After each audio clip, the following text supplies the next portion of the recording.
भूताध्यक्ष पशुपति भिक्षुक परिचारक धूर्तो दिगंबर शूरो हरिण पांडुलोचन हो प्रशांत शांत शुद्ध शंकर शंकर प्रिय बांधव अष्टमूर्ति निधि षष्ठ ज्ञान चक्षु प्रभावर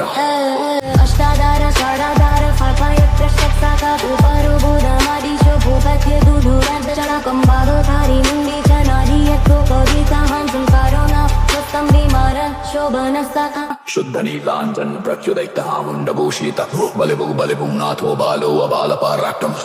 सर्वापत्तारणो दुर्गो दुष्टा भूत निषेविता कामी कला निधि कांत कामिनी वशक्तिर्दौवशी जगरक्षारो नंदो मायां नंद्रौषधीमया सरसिद्धिप्रदो वैद्या प्राप्त विष्णुर्डीतिः श्रीवरुक्पैरवाशोत्तर शतनामस्तोत्तर